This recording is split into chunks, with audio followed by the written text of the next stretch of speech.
Hey Michael Gregory here. Okay, I'm a man on a low budget, so I'm just going to do this with my, I don't have a video camera, so I'm just using the video feature on my digital camera, and I'll see if I can make this work here.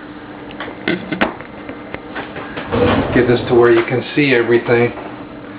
Okay, the bash. Basically the Wabash Cannonball, 3 chords, which you know, 1, a 4, and a 5. It's in the key of D.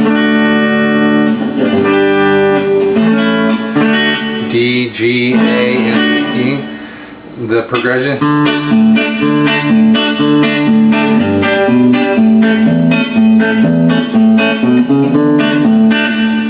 Alright, so it changes halfway through the bar. That's kind of the unusual thing about that, but I'm sure that you have no problem with the progression.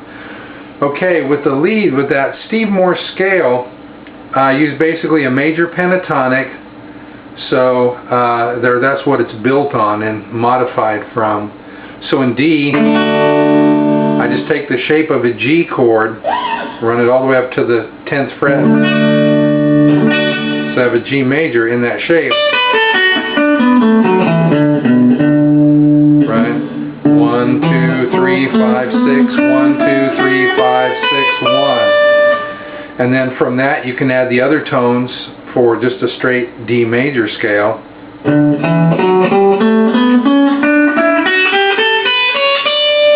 No mystery there. Then from there is where we start to, Morse kind of throws in, you know, some salt and pepper there with these other tones. So adding to the major scale, he will add a flat 3, a flat 7, and a flat 5. So now you've got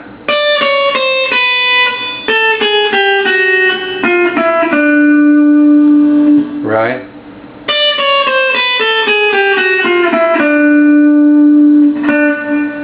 Then, you know, going up.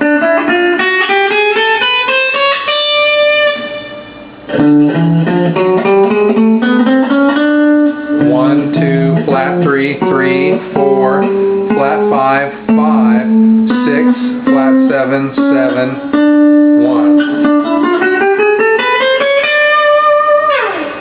So I'm trying to remember in my head, I reviewed the video on YouTube that you referenced, and I believe this is kind of the ballpark of what I did there, the opening, the launch on that solo. So over the D chord.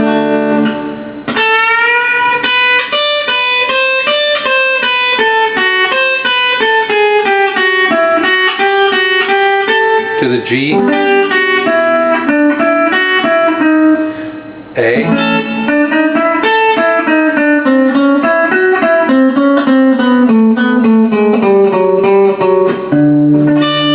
back to the D.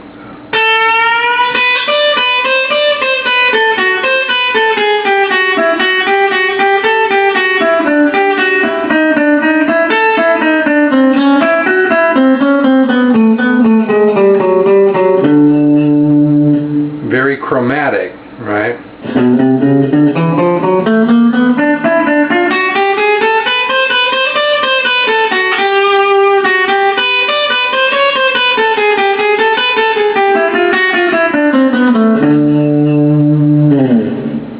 Then the notes, now that's one thing, right? You got the pitches.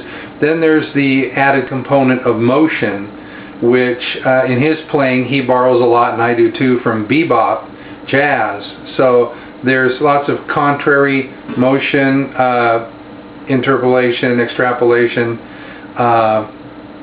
you know, motion wise. So you got a downward, an upward, downward, up, down, instead of just running scales. So there's this kind of, you know, motion that keeps it interesting, and those darker tones, the more you know, the flat notes, he doesn't hang on those as long. So at that speed, you know, as fast as he's playing that, the resolution, it doesn't matter, you know, if there's kind of a rub against the chord. If you're playing a flat 3 over a major chord or a minor 7 or a minor 7, excuse me, a flat 7 over a major chord. It just has more of a dominant kind of sound.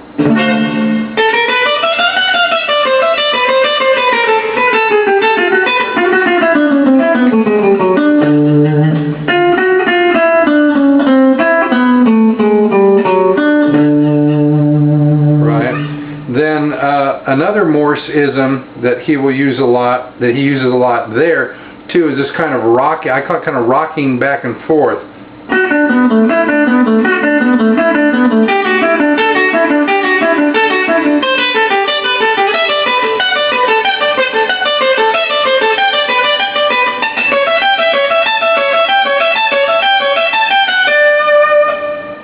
You know, so he'll just take a small part of the scale, like over the D.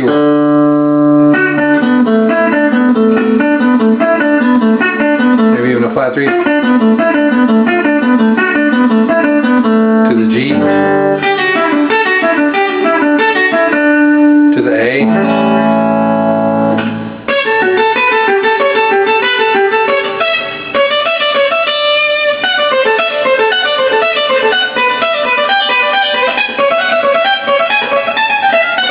yeah. There's that. Then another thing he does is taking intervals, thirds or sixths, right, and then applying that chromatic thing to it, like for a third, say in D.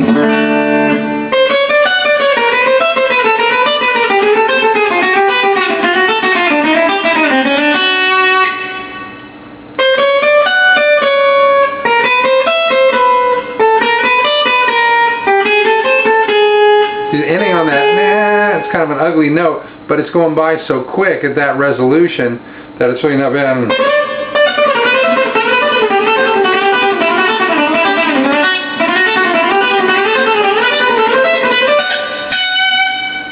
Then the other one is, you know, 6, like.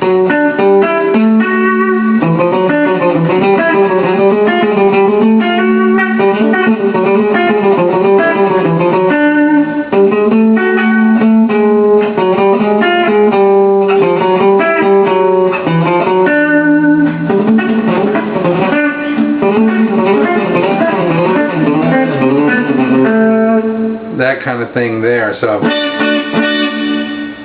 that's number 1.